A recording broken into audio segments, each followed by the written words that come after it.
In this video, I'll show you how to buy Bitcoins using PayPal, using the CoinPal service.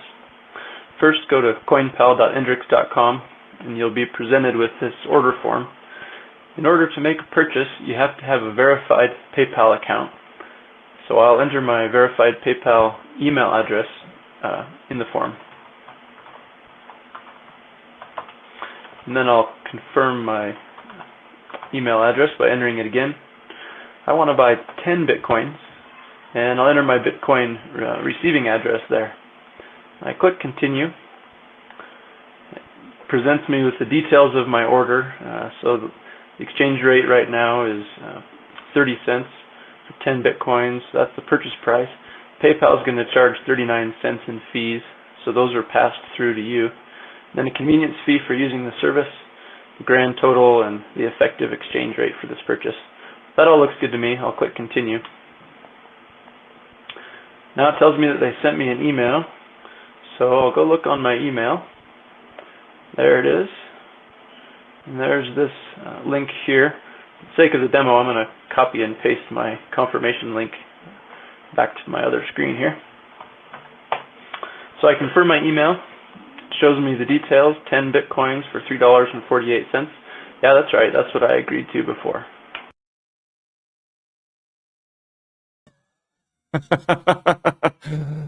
You know, when people ask you if you had a time machine, what would you do? I would do that. That's what I would do. Except I'd buy a lot more. Guys, are you kidding me? 10 Bitcoin for $3. That's actually insane. There's a time where you could go to a website and just click a button and literally get Bitcoin deposited for free. Insane stuff there. And I mean, those 48 cent in fees, really breaking the bank. That's so crazy. Crazy. We said, I wish there's a good way to know you're in the good old days where you actually left them. Right? Man, the good old days. Back when, man, I've seen those videos. There's actually a time. Thank you for reposting, everybody. Repost, like, appreciate y'all. There's a time, you guys know the CryptoPunk NFTs, right? So there's a time where these you just go to the website and claim them. You just had to pay the gas fee. And obviously these things are trading at 48 ETH, 160K. Not too shabby, man. Crazy stuff there. Oh, man. Well, hopefully everyone's having a fantastic day. Guys, we got some good stuff. We got a lot of deep end stuff to talk about, some projects that haven't covered for a while too. We got some news on Aoki's got big AMA tomorrow, so we'll talk about that a little bit. Some another deep end had a fund raised 10 million, I believe, in funds. So crazy stuff. Seen a lot of money pour in there. We are also going to cover some of the stuff that China's pulling right now that could, on a macro level, throw a wrench in things. We'll see. We'll see what happens. I think they're posturing for leverage in the upcoming negotiations with Trump. And then on the macro side of things, man, there's institutional money flowing in. There's a report that came out from a really large institutional foundation, and they're talking about the amount of money that they're expecting to see flow into crypto in the coming years. So that's exciting. And then we're talking about the CZ versus Solana drama. I've kind of steered clear of it, but I talked a little bit about how Binance was seeing a lot of their meme coins fly. Maybe a few days ago, I talked about that. But the drama is building, guys. It's all over the X timeline. People are going at it. Binance versus Solana. It's crazy. So we'll talk a little bit about that too. Oh, man. Guys, AI, it's getting a little better. What do you think? Do you guys remember this video? When Will Smith was eating spaghetti. This was just 2 years ago versus now. You know, it's funny. This comment right here, the good old days. It reminds me of when I was playing like NFL 2K back in the day. I'm like, oh my God, these graphics are so amazing. I was like middle school. Like Randy Moss running down, throw the football to me. He's like sticks his arm up, doesn't even look, and just keeps running. Thinking like, man, graphics can't get any better than this. You look at it now and you're like, what was I even playing? It's so blurry. What happened? I feel like that's the AI video right there. Things are certainly moving along. You know what else is moving along? I like to start off with a medical breakthrough on a lot of shows. MIT and Harvard built an invisible immune cell that obliterates cancer. So it's a pretty big breakthrough. This just came out yesterday.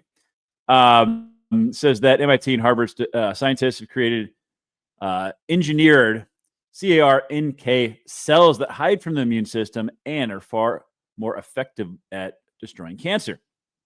Says these cells function much like these CAR-T cells that have been around. Says which can be customized to seek out and destroy cancer, but rely on a different type of immune cell as their foundation. Says this breakthrough could also open the door to off-the-shelf treatments that doctors can administer immediately after diagnosis, eliminating the long preparation period required for most personalized cancer immunotherapies. Says that it often takes weeks. In this case, they could essentially create it immediately for treatment. That's pretty freaking cool. Says this enables us to do one-step engineering that can avoid rejection by T-host cells and other immune cells. And they kill cancer cells better and they're safer. Says the way that it works is doctors take a blood sample. NK cells are isolated from the sample and engineered to express a protein called we're going to try it. Chimeric. That's what we're going to go with. Antigen receptor, which can be designed to target specific proteins found on cancer cells. Says that they have been approved to treat blood cancers such as lymphoma and leukemia. That's the CAR T cells. This new therapy, though, is still in clinical trials, but they are pushing this forward. So, man, would be a pretty big breakthrough. Says here that they hope to run a clinical trial of this approach, working with their colleagues. They're also working with a local biotech company. I'd like to know what company that is. See if we can invest in that, to treat lupus and autoimmune disorder. And autoimmune disorder that causes the immune system to attack healthy tissues and organs. So could be a pretty big breakthrough there. That's pretty cool. And that's one thing I think we're going to see with AI is that we're going to see a lot of medical breakthroughs, guys. That's pretty exciting stuff there. We started yesterday on the show. As this was breaking, we were talking about the ceasefire deal. It sounds like it is signed now. It says it hasn't been signed, a final version yet, but I think that has changed this morning. It says initial ceasefire deal between Israel and Hamas, the first phase of which both sides signed Thursday, would halt fighting in Gaza. We don't have a ton of details. Looks like here it says that this disarmament of Hamas and a full withdrawal of Israeli troops appears to be left for future negotiations. But says that hostages should be released Monday or Tuesday. So that's obviously a big deal. We talked about the Polymarket odds of this. I think I pulled this up right as we were at like 40 or 50%. And if you're quick on these things, man, you can make some money. I think the top earner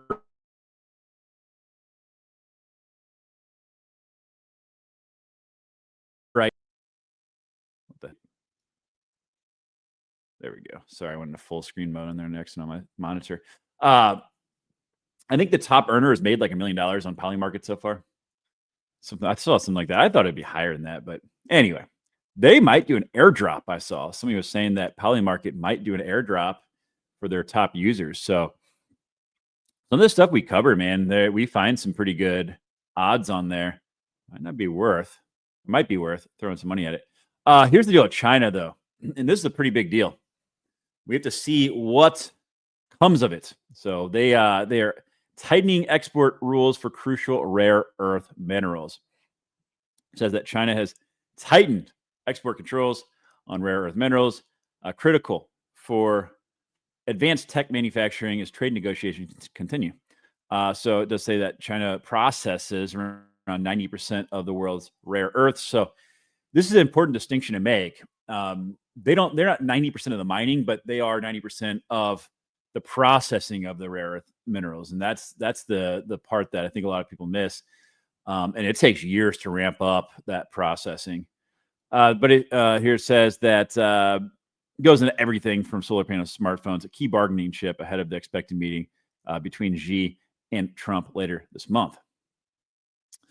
They say that it is intended to safeguard national security. In particular, it does seem like they are really trying to restrict any rare earth minerals that would go into arms manufacturers and military for military purposes. So this is a pretty big deal. Says that it could have a major impact in the U.S., which has, again, significant rare earth mining, but not the processing facilities. I actually wanted to do some more research on this. So the rare earth are a group of 17 chemically similar elements that are crucial to manufacturing many of our high-end, high-tech products. It says they're known as rare because it's very unusual to find them in pure form. They're very hazardous to extract. It goes into everything from loudspeakers, computer hard drives, EV motors, jet engines, televisions, computer screens, medical technology, weapons, obviously, batteries, and I said EV motors. There you go. Everything you can switch on and off likely runs on rare earths. Says that China accounts for 61% of production and 92% of their processing. So they have a pretty big stranglehold on this. You can see this chart here. I mean, it's a big deal. Let's see, I did pull up some other stuff here. It says that the U.S. relied on China for 70% of its imports between 2020 and 2023. In defense technologies like our F-35 jets, Tomahawk missiles, and Predator unmanned aerial vehicles all depend on these materials. The impact on the U.S. defense industry will be substantial. So again, this is expected to probably be leverage for their negotiations. Oh, some other stuff I thought was interesting here. We're going to do a whole deep dive on rare earth minerals today. U.S. has one operational rare earths mine, but does not have the capacity to separate heavy rare earths and has to send it to China for processing. It says there was a time where the U.S. companies manufactured rare earth magnets until the 1980s. The U.S. actually was the largest producer back then. But it says this is largely believed to be part of why Trump is so keen to sign a minerals deal with Ukraine and reduce dependency on China. It's another reason why he keeps talking about Greenland, is to get away from China on these rare earth minerals. So that obviously makes sense. You can see in this official report here, it does say indeed that 70% was coming from China.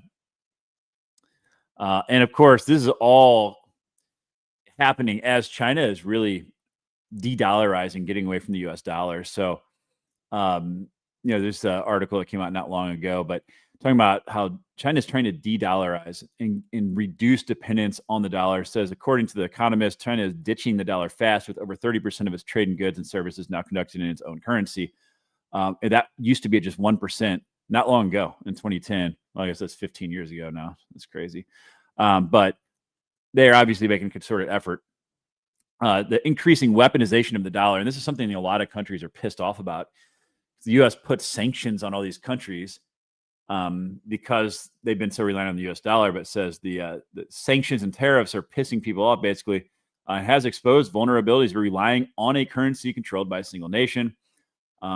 They are looking at other payment systems outside of SWIFT. So SWIFT is like the most used global payment system, but they are looking at launching their own systems for that. Get out of here. And then it does say here that China is aggressively moving into their own currencies. Oil deals with Saudi Arabia, mineral deals with Brazil. They are using the yuan. So it says that it used to be 2% of global payments, and now with BRICS. So BRICS, of course, is Brazil, Russia, India, China, South Africa. They have a lot of other nations that have joined. They are really facilitating trade in their own currencies now. And we see this here with the holders of our debt. These are foreign treasury holders. One of the big misconceptions, people say that no other countries are buying our debt anymore. That's not true. In fact, if you look at, if you see Japan, UK, those are the top holders. And going right to left, this is actually advancing. So this is the most current numbers here. You'll see that those countries are actually increasing their debt holdings or treasury holdings of the U.S. China is dropping. There's no doubt about it. They used to be the largest holder, but they are selling off our debt. But it does appear that almost every other country is increasing their holdings of U.S. treasuries. So China is certainly making their effort, but at least we still have a lot of demand, outside of China right now for our debt. So at least that's for now. I thought this was an interesting article talking about, and then we'll move on to crypto. Will the Fed cut rates? And this was back in August before they cut in September, but I thought this chart in particular was worth bringing up. So what happens when the Fed cuts rates when we're within 2% of all-time highs in the stock market, S&P 500 in particular? You'll see, like, in the very short term, next month after the rate cuts, it's a mixed bag. But looking further out, it almost always turns up being a very positive for investments. And if you look a year out, 100% of the time, it's been very positive for investments. So, all that to say, we expect a rate cut. We just had one. We expect another one this month, another one in December. This obviously is holding true. We saw rate cuts at the end of last year. Looks like we're hitting all-time highs right now in the stock market. But it looks like over the course of the next year, while we might see some pullbacks along the way, the data, and this is a pretty large data set, would suggest that we can expect things to go higher.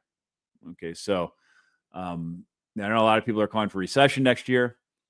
There are a lot of things that are certainly breaking the economy, but I could see them getting aggressive with rate cuts. So that's all good. Let's talk crypto, guys. There's some fun stuff to talk about. Again, thank you for reposting. Everyone repost.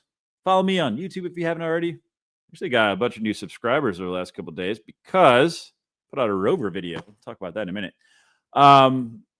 Let's talk about this statement regarding Solana in mainstream adoption. Actually, let me reshare because I believe that I lost my audio. Here we go. I think we're kind of entering that stage where we're seeing, mainstream consumer adoption, and it's probably going to be driven by stablecoins. If we do actually get to, trillions of dollars of digital dollars minted across public blockchains, that's going to drive a ton of consumer adoption. I think we're kind of entering. I have to agree with this. Finally, crypto. We're here. We'll be here the rest of the show. We'll be in crypto. I agree. As we're expecting trillions of dollars in stablecoins, and actually, I want to pull up a comment that someone made on one of my videos, and I think it's a good take. One that I've kind of spoken to actually, but I said we are witnessing something rare. It will be interesting to see the dynamics of billions of inflows into smaller L1s like Solana. So with the spot ETFs, we're seeing billions of dollars flow into Solana and that ecosystem. How will this influx of liquidity impact alts built in the layer? I believe some portion of that may be rotated out by Solana natives into alts on-chain like DePINs. I agree. Also, the emergence of non-crypto natives on-chain by stables will remove friction from non-natives to access tokens. Yes, I agree. So again, I think we're going to have trillions of dollars on-chain through stablecoins with the Genius Act. They're obviously going to be a big buyer of the U.S. debt. That's going to bring a lot of normies into crypto. They're going to start using dollars on the blockchain without even really realizing it. The UIs are going to get so much better from these different banks, but that's going to bring a lot of money on chain. Additionally, you have spot ETFs. You've got the digital asset treasuries coming through, and I think that's going to pull a lot of institutional money in. Well, what's going to happen when Solana pumps up to $300+? I think there's a case to be made that there will be a lot of people that take some profits and try to invest into the Solana ecosystem. Some of that, of course, is going to go to meme coins, unfortunately. But I do think that DePIN could certainly benefit. And as we covered yesterday, we saw the first publicly traded company on the NASDAQ buy a DePIN project. I mean, they're holding tokens on their balance sheet. They bought Aether. So that's a pretty big deal. And kind of speaking to this a little bit, guys, this is a big report that came out today. State Street finds institutional investors are eyeing to double their digital asset exposure within the next 3 years. So it says here, investors are accelerating their shift towards blockchain and tokenization technology, with the majority expecting average exposure to digital assets to double within 3 years. It shows that nearly 60% of institutions plan to increase their digital asset allocations in the coming year. That's insane, reflecting growing confidence that blockchain-based assets are becoming a permanent part of a long-term investment strategy. Guys, so that's huge. State Street does rank among the world's largest financial institutions. That's where this info is coming from. It oversees approximately $49 trillion in assets under custody and administration, and it has $5.1 trillion in assets under management through its investment arm as of June 30th of this year. So the institutional money is coming, guys. There's no doubt about that, and I think that bodes well. Let's just say that much. Let me stop sharing. There we go. All right. What about Bitcoin? What about Bitcoin? Where are we sitting here? Bitcoin's in at 121,000. It did drop a little bit earlier today. Actually, today's been pretty bloody. Not going to lie.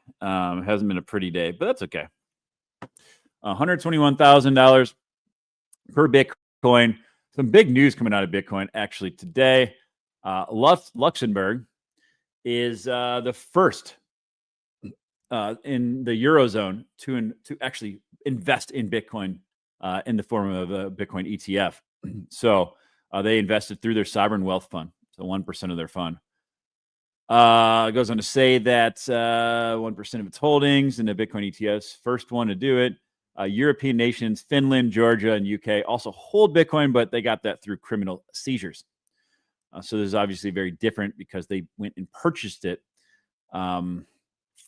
Let's see here. Recognizing the growing maturity of this asset class and underlining Luxembourg's leadership in digital finance, this investment is an application of this is their new policy, the FSIL policy, which is approved by the government in July 2025. It allows them to invest up to 15% into alternative investments. So it could be crypto, could be private equity, real estate. The list goes on there. But pretty big deal is we are going to continue seeing this, I think. More and more countries, sovereign wealth funds are moving into Bitcoin. You see what's happening with the US dollar, with fiat currencies. I think we're going to continue seeing this. We're still very early in the adoption curve. Obviously, we're not buying Bitcoin for 30 cents like I showed in the video to open up. But you know what, man? I think it's going much higher. What about Solana? It's 200. Oh, man, it's down a little bit. $218, still up a lot since we started really beating that drum in August. There's a big catalyst coming through for Solana, especially on the institutional side. This guy is talking about how there's a staking ETF coming to Solana through Bitwise. So they did adjust their application. And they are going to have, there's a 0.2% staking fee, but they're going to be able to stake in this Solana ETF. Sign me up, y'all. Seriously, I think Solana is going much higher. And yeah, I am looking to buy some of this because I'm holding some digital asset treasuries. We talked about this yesterday. I think I'm going to rotate those as these spot ETFs launch so I can track the underlying asset better. But especially if they're getting a staking percentage on that. Whoop. Come on, man. Hell yeah. He did mention that this is all taking place in conjunction with Solana Breakpoint. Happens every year. These are the dates to pay attention to. It's worth noting that's about 2 days after the Fed FOMC meeting. It should be our next we'll have a rate cut this month, and then the last rate cut of the year should happen about 2 days before Solana Breakpoint. This has always been a huge catalyst for Solana projects, guys. I watch all of the presentations every year, and you can find some hidden gems in there, and you can normally make a lot of money if you do pay attention. Because there's a lot of projects that come out of this, and people kind of find these hidden gems, and they tend to pump. So I found some very, very good investments from watching those presentations. So something to look forward to for sure. Should have the spot ETFs first. And then we'll have Solana Breakpoint, a couple of rate cuts. Looking pretty good. DeFi Development Corp. It's a digital asset treasury. They are moving into Japan. It'll be the first Solana-focused treasury project in Japan. What's DFDV doing today? It's slightly up. It's been pretty flat, but I am holding a good amount of this one. Again, okay. It updated. It's up a little bit. As we get the spot ETFs, I'm going to definitely consider moving into some staking ETFs and rotating out of these most likely, just because they're all trading at a premium. I'd rather just track the underlying asset. And same thing with Avalanche. Those are the two I'm really in and I want to get more exposure to. Sharps Technology. It's another Solana spot, digital asset treasury. Partner with Coinbase. They're now holding 2 million SOL. STSS. Let's see if this updates. Let's see. Yeah, it's up a little bit now. So that's another one, that digital asset treasury. If we look actually the this tracker here, you'll see DeFi Development Corp 1.44. That's a pretty big premium right now. 1.47. STSS 1.25. Yeah, that's even above the threshold I would be looking to buy in. So these are, again, this fully diluted MNAV. This is the premium that you're paying on the market cap above and beyond the actual value of the Solana that they're holding. So in this case, that's like a 44% premium, 1.44 over the actual value of the Solana that they're holding as assets. So these seem a little bit expensive to me. Sol Strategy is the only one that was kind of in the range I'd be looking at. But anyway, these are the ways, right now, because there's no spot ETFs, people that want to get exposure to Solana are kind of forced to either go through these or the Osprey, the Rex Osprey ETF. Once all those spot ETFs come in, I would expect that these fully diluted MNAVs are going to drop because people have alternative options to get exposure, would be my expectation.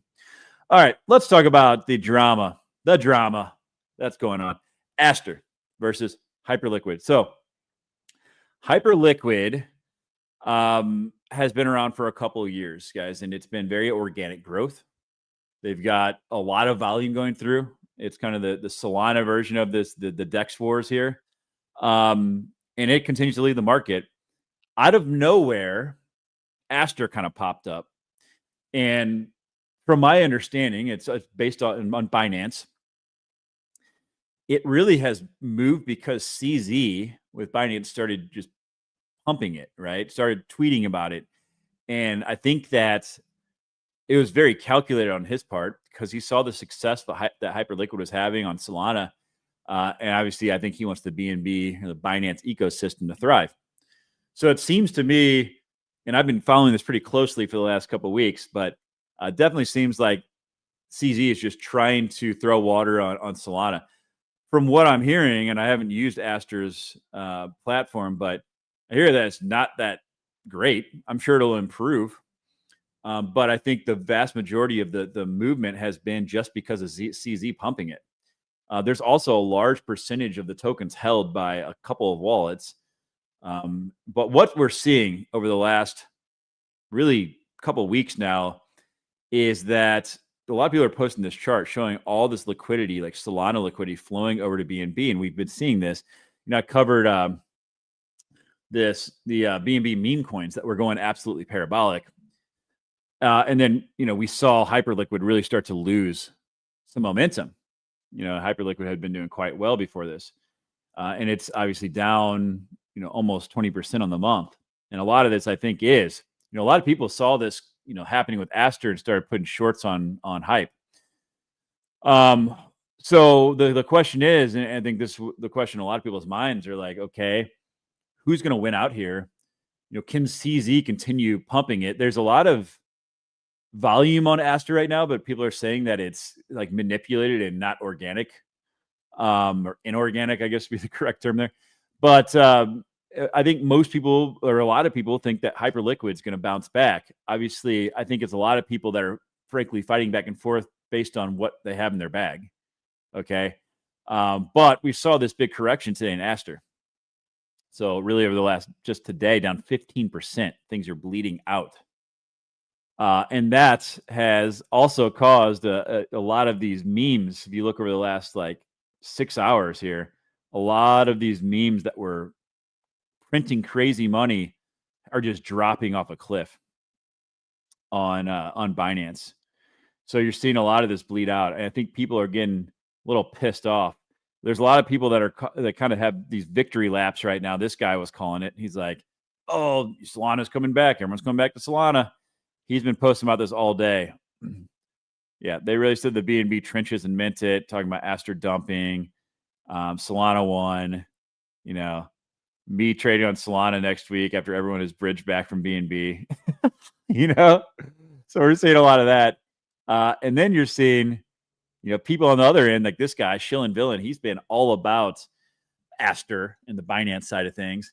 He's like, guys, yeah, keep flooding BNB. It's going to pump your dead Solana bag. Solana is so toxic. And he did post this, though. There's a lot of people over here that are really victory lapping the downfall today of Binance and Aster. I mean, everybody, a lot of Solana people in here that are like, you know, told you so. And they're not necessarily wrong, because this report just came out. 90% of traders who bridged from Solana to BNB chain are sitting in losses right now. So it does seem like maybe it was a short-term play. We'll see. We'll see how this plays out, guys.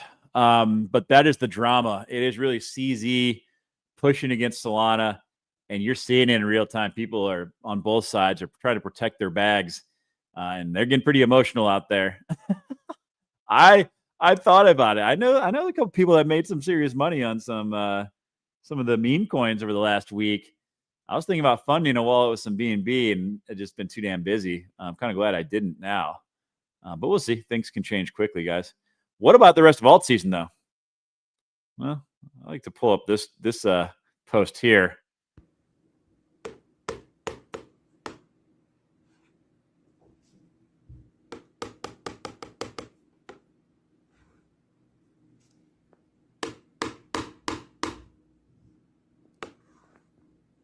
Is it that easy?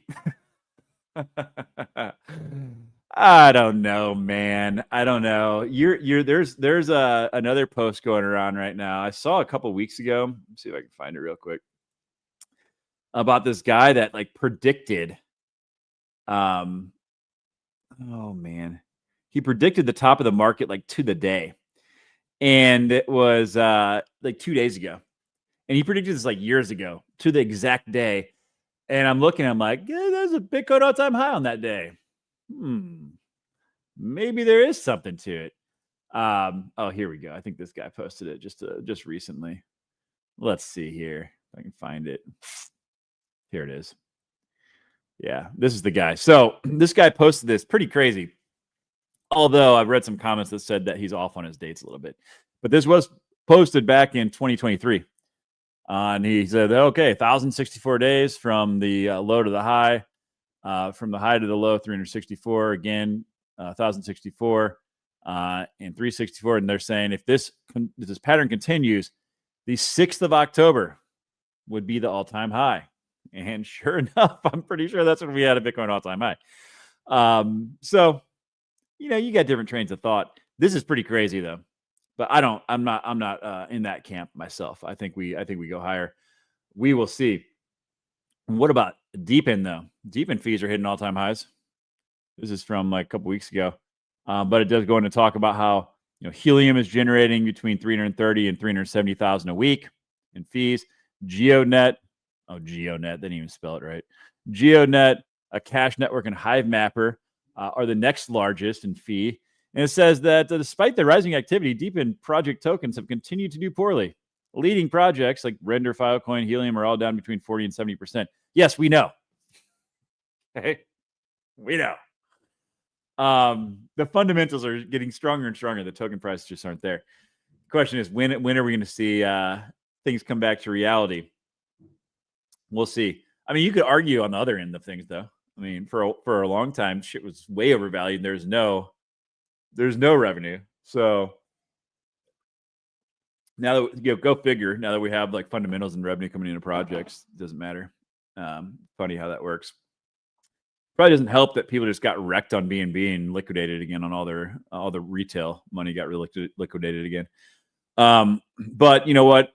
Right, that's why I pay so much attention on the institutional money flows, because we are seeing a path now where Solana could really, the ecosystem could really thrive from institutional money with the events that are coming up over the next few months.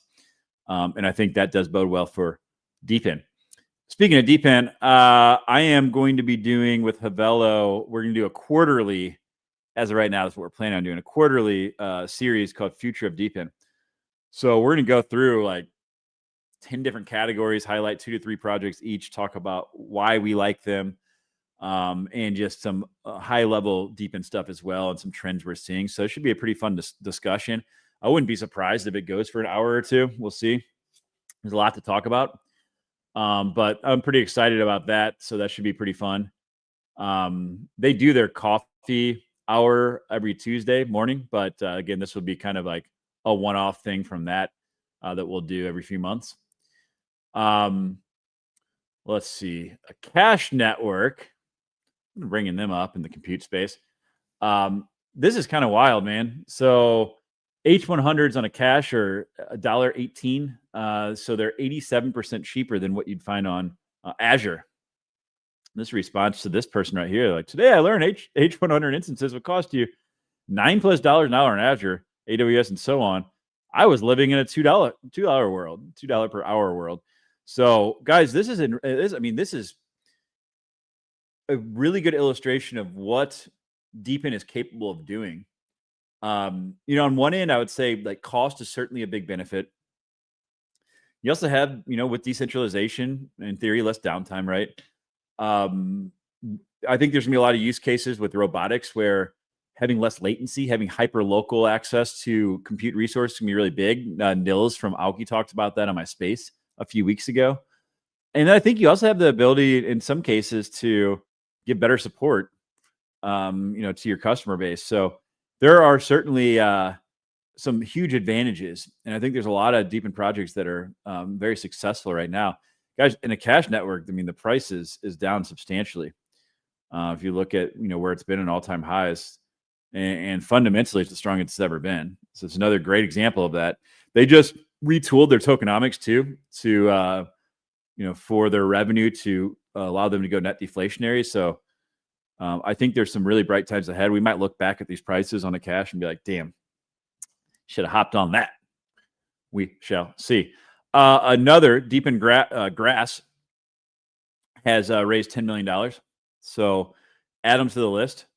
There seems to be a lot of money flowing into DePIN projects right now, just over the last week. It does say that Grass, the Solana DePIN project, is raising $10 million in a bridge raise.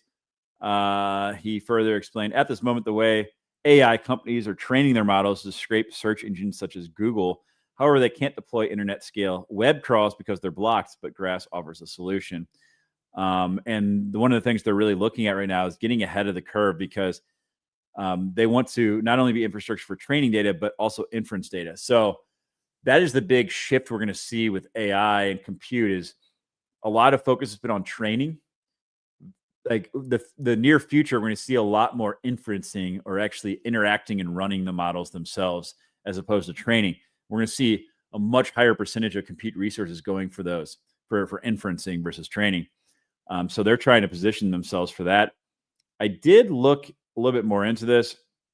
They're talking about ways to train, or to gather data to train models. It says that Grass is an alternative that democratizes these processes. It's a network supported by users just like you that can be used to access public web data directly. For now, the data is accessed as is, but soon the protocol will even clean and prepare the data. So it sounds like they're essentially selling data for training purposes. And I know it's like a broadband sharing network too. So right now, Grass is obviously down. It did get up to like $3 not long ago, $3.63, but still sitting at $190 million market cap. But anytime you see an investment like that, $10 million in investment, obviously that's pretty promising, y'all. And then again, obviously add that to the list. So just a couple other, we saw BMaps with High Maverick at $32 million. We saw 375 AI. They've raised a total of $10 million. Their most recent one was $5 million investment round. Speaking of 375 AI, buy eat, baby. They've got their token sale right now. I think it's live actually for As long as you aren't in the US or Canada, bullshit. I want to buy some now.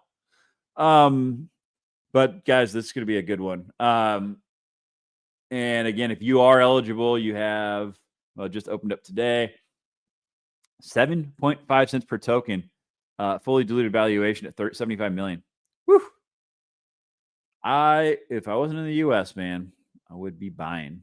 I know 619's buying. Let's go. D-Charge. I don't think I've covered this one before. Says that they surpassed 7.5 million minutes of charging. They're a decentralized electric vehicle charging network. So I'll touch on this here.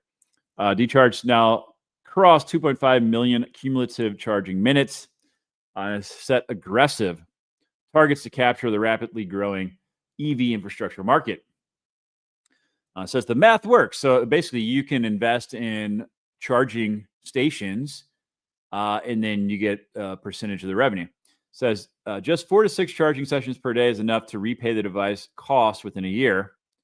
The roadmap has 7,000 chargers for season 1, including 5,000 in India. So India is a big target market for them. 500 across California and the DMV region, and some Southeast Asia.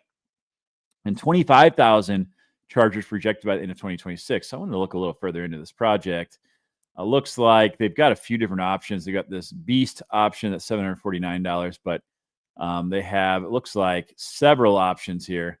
They got the Mini, the Beast, the Titan Mini, and the Titan. So these are all different levels of charging. I can tell you, I have an EV, and the charging networks are a big problem. If you have charging at home, it's different. But if you're out and about trying to use public charging networks, it's a freaking nightmare. The infrastructure is not where it needs to be. So I could see this being useful for sure. And I was trying to understand exactly how the earnings worked, because I couldn't find anything about it. I don't think they have a token launched yet, because I was looking through all the documentation, but they give an example here. So let's say it's a $600 Beast device. They probably need to update this because they obviously raised the price in their recent on their website. But it says they're delivering 100 kilowatt hours a day at retail price of 29 cents. So you see this a lot where these charging networks will charge 29, 39, 40 cents a kilowatt hour, and they're only paying 13 cents. So they have this delta between what they're paying the utility and then reselling it for you to charge your vehicle. In this case, it would be a $16 gross spread. And it says that you have 7 cents in O&M costs.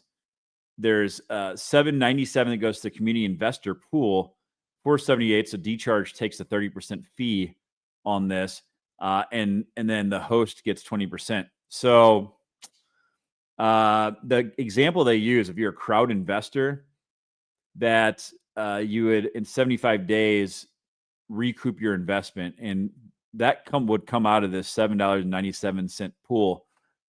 Doing the math there. So what I'm unclear on is that, do you have to buy the charging station yourself and set it up in your own driveway, as 619 is asking about here? Or is this one of those deals where you can invest in a community pool, and they kind of deploy it for you, you're hands off, and you just get a percentage of the proceeds? And that's what I don't know. It also mentions that you get a growing balance of D-Charge tokens. I don't think they've launched their token yet. So this one I need to look a little bit further into, but obviously they hit a new milestone. I think there's a need there that can be served. But I would need to look at the numbers, the tokenomics, and get kind of fully grasp whether or not something I'm interested in myself. Let's see. GeoNet gave me a shout out, baby. They called out my Rover video I just posted. 619, you watched my video yet? You watched my Rover video? I posted it last night. The GeoNet gave me a shout out. Rover gave me a shout out on it too. They're over in Germany right now. I was texting with Mike Gordon this morning, and they're at a big event out there. So Rover and GeoNet are both there right now. They said a lot of their big customers are there. So those guys are hustlers, man. But yeah, you haven't watched it yet, guys. Check it out. Pretty good video. I might be a little biased, but that's okay. I'm not going to say it's bad. But I think he does a pretty good job of painting the picture of what Rover's doing. All right. The other thing is robotics, guys. I have to bring it up every day until people realize robotics is the big thing, man. Check it out. They've got robotics helping people walk who haven't walked in years. What'd you say? It's been a life-changing experience. I don't know how long it's been, but this is the future, man. It's not just those types of robotics, though. We've got freaking robots over here. I don't know if I want my robot on my computer, though.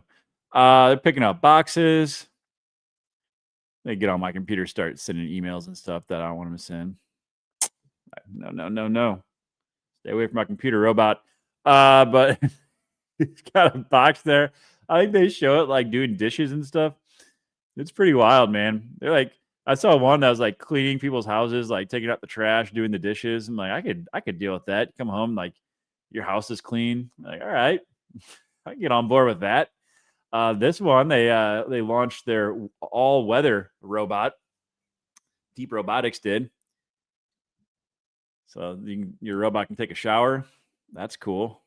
Like, all right, man.